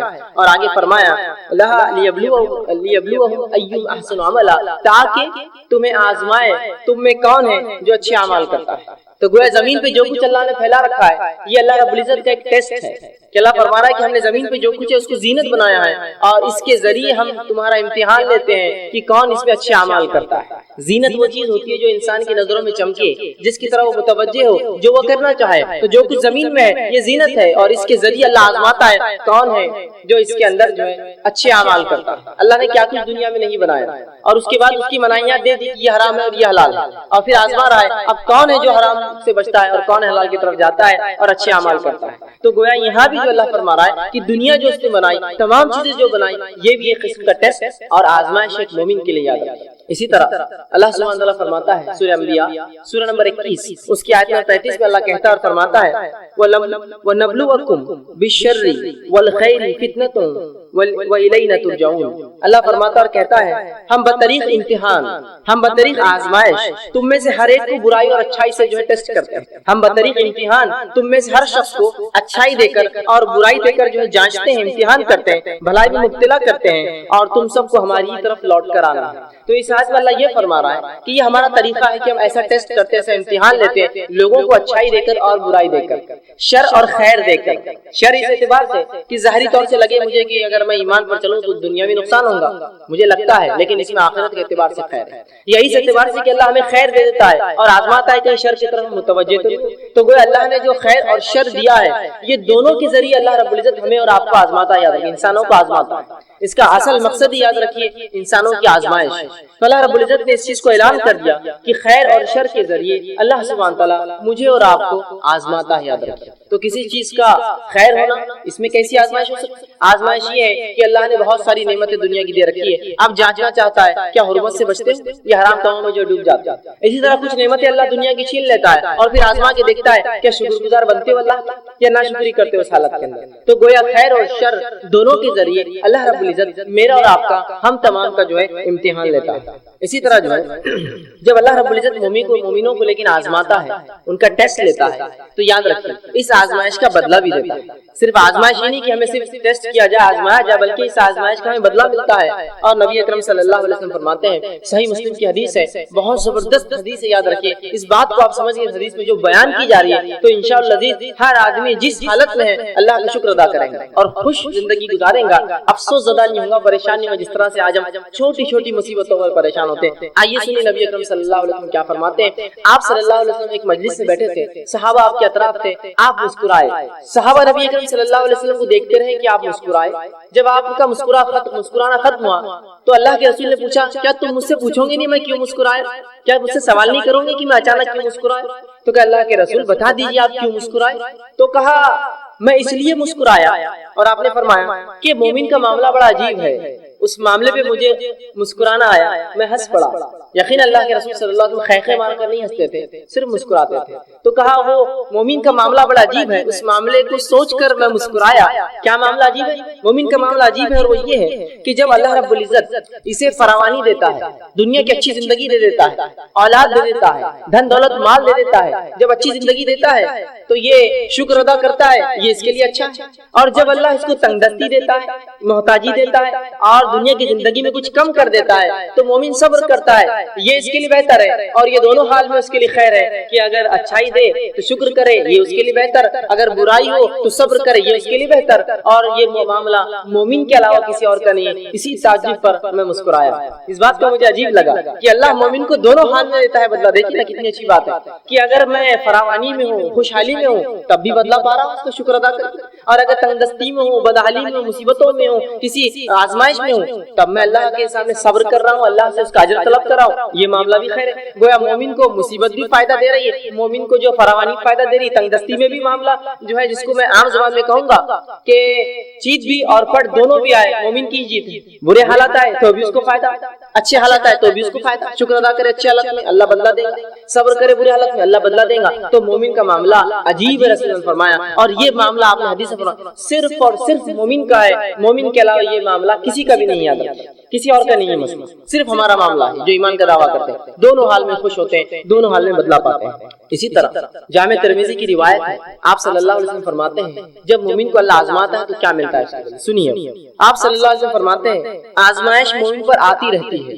آزمائشیں مومنوں پر آتی رہتی ہے، اور ان کی جان میں آتی ہے، ان کے مال میں آتی ہے، ان کی اولاد میں آتی ہے۔ جان میں آنا بیمار ہو گیا، معذور ہو گیا، جان پر بھی مسئلہ آ گیا، مال میں مصیبت آتی ہے، دھن دولت لوٹ گیا، تجارت ڈوب گئی، آگ لگ گئی، فلاں مسئلہ ہو گیا، لوٹ گیا، تجارت اچانک ٹھپ ہو گئی، کم ہو گئی، تو یہ مال میں کمی، یا اناج اگا نہیں، کھیتی باڑی خراب ہو گئی، یہ مال میں کمی۔ اور کبھی اولاد سے آزماتے ہیں کہ اولاد دیتے ہیں، کبھی چھین لیتے ہیں، دیتے ہیں تو معذور دیتے ہیں، پیدا ہوتی ہے تو کبھی مر جاتی ہے، یا کسی کو دیتے نہیں، اولاد میں آزمائش ہے۔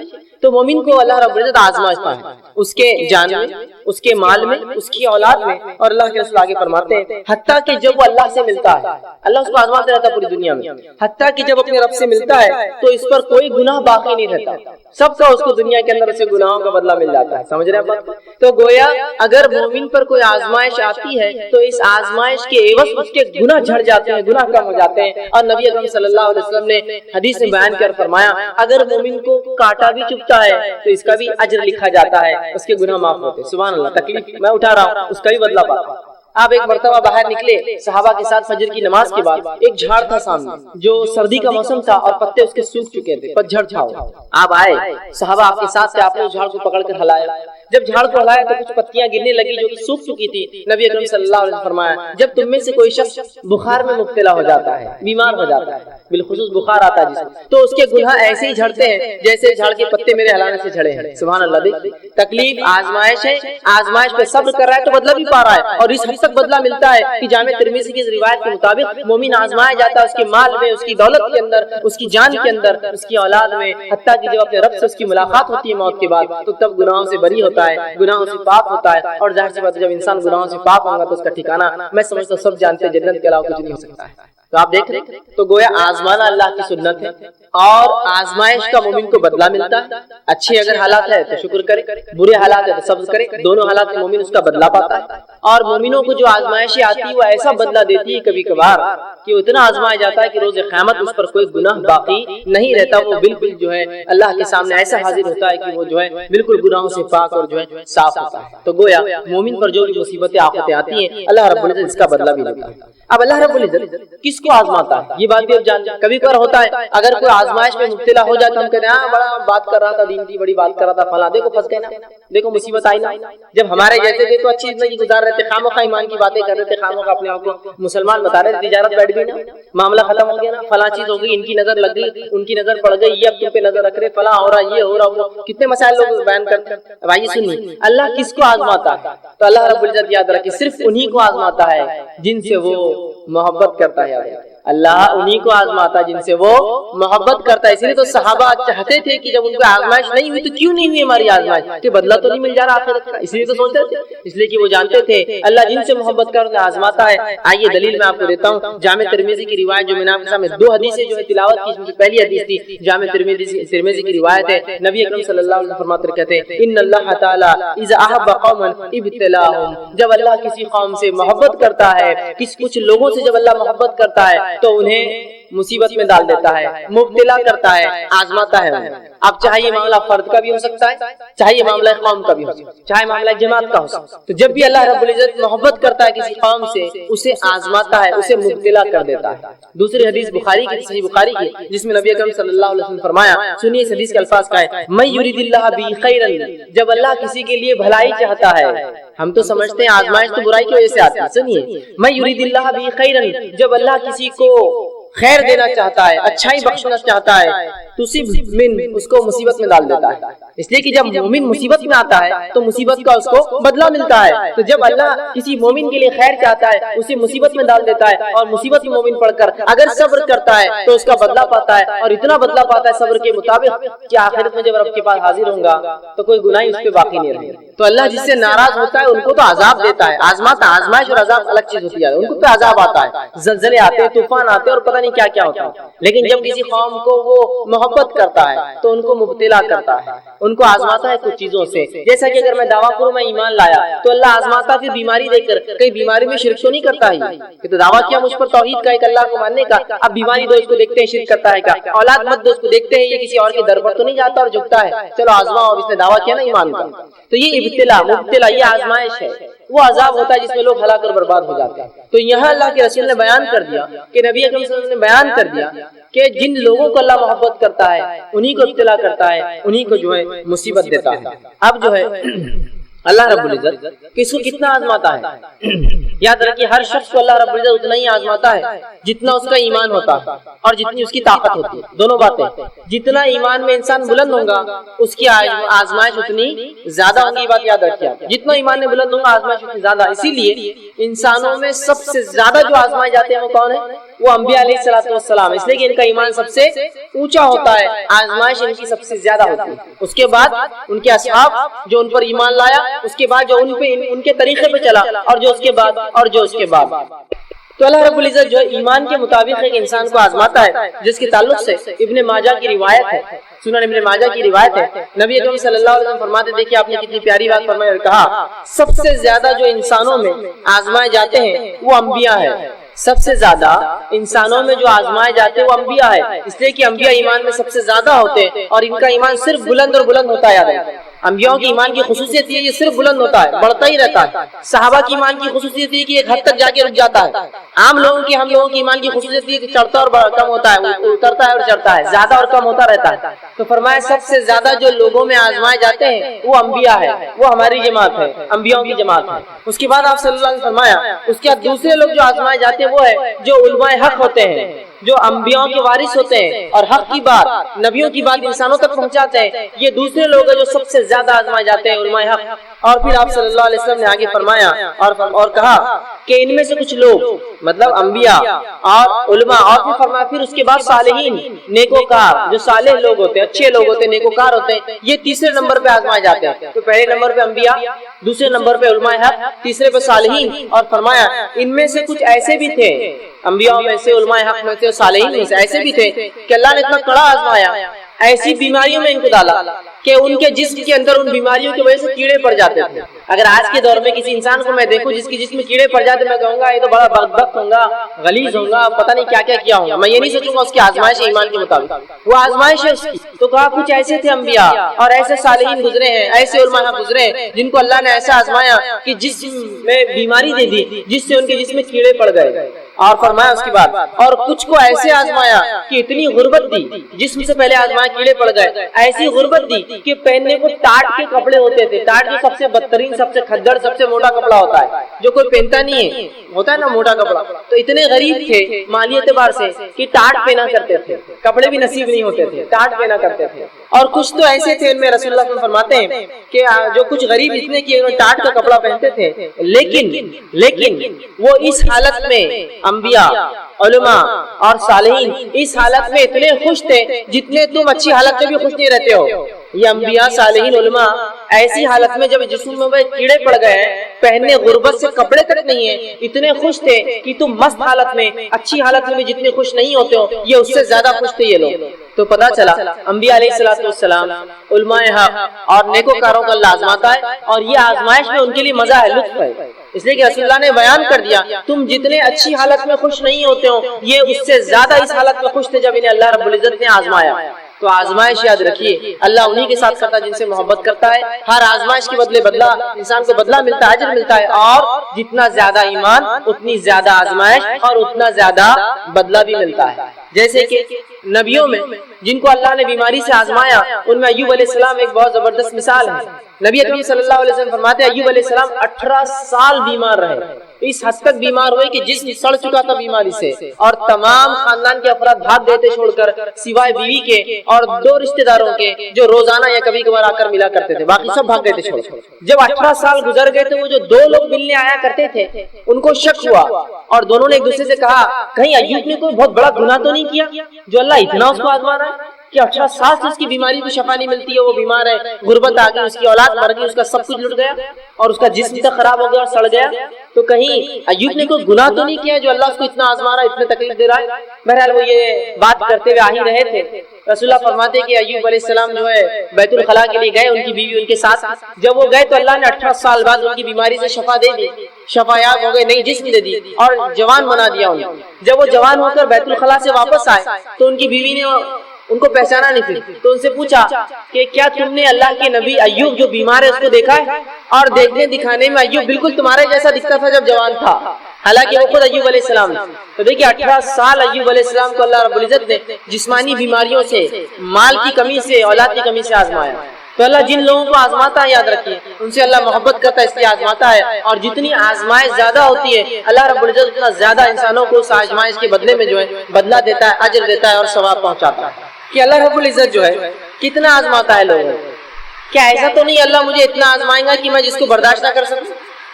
کہ ایسا تو نہیں کہ اللہ ہمیں اتنا آزمائے گا کہ میں برداشت نہ کر سکوں؟ لوگ کہتے ہیں میں بیمار ہوں، یہ برداشت کے باہر ہے، وہ مصیبت برداشت کے باہر ہے، یہ مال کی کمی برداشت کے باہر ہے، تو کیا اللہ لوگوں کو ان کے طاقت سے زیادہ آزماتا ہے؟ آئیے سنیے، اللہ رب العزت کبھی بھی انسانوں کو ان کی طاقت سے زیادہ نہیں آزماتا، یاد رکھیں، اس لیے کہ اللہ سبحانہ تعالیٰ نے قرآن کے اندر سورہ بقرہ سورہ نمبر 2 آیت نمبر 286 میں فرمایا اور کہا لا یکلف اللہ نفسا الا وسعها، اللہ کسی انسان کو اس کے طاقت سے زیادہ نہیں آزماتا، اللہ کسی نفس کو اس کے طاقت اس کے برداشت سے زیادہ نہیں آزماتا۔ تو یہ بات طے ہے کہ اللہ سبحانہ تعالیٰ مجھے اور آپ کو ہماری طاقت سے زیادہ نہیں آزمائیں گا، جتنی طاقت ہے جتنی قوت ہے ہم میں اتنی ہی صرف ہماری آزمائش ہونے والی ہے، اس سے زیادہ یاد رکھیے میری اور آپ کی آزمائش نہیں ہوتی۔ تو ایک انسان کو جس کو اللہ محبت کرتا ہے آزماتا ہے تو اس کا بدلہ دیتا ہے، آزمائش ان کی ہوتی ہے جن سے محبت کرتا ہے، اور اتنا ہی آزماتا ہے جتنی مجھ میں اور آپ میں آزمائش برداشت کرنے کی طاقت ہوتی ہے اتنا ہی آزماتا ہے۔ تو اگر کوئی انسان بیمار ہے تو یہ بیماری برداشت کرنے کی طاقت تھی تبھی اللہ نے دی، کوئی انسان غربت میں ہے یہ غربت برداشت کرنے کی طاقت تھی تبھی اللہ نے دیا تھا، کیوں تو اللہ رب العزت کسی پر ظلم نہیں کرتا، یاد رکھیے یہ بات طے ہے۔ اب آئیے آگے ہم دیکھتے ہیں، جب ہماری آزمائش ہو، اور ایسی آزمائش جو بھی آزمائش ہے وہ ہم برداشت کر سکتے ہیں، ہم ایسی حالت میں کیا کریں؟ جب اللہ ہمیں آزما رہا ہے تو ہم ایسی حالت میں کیا کریں؟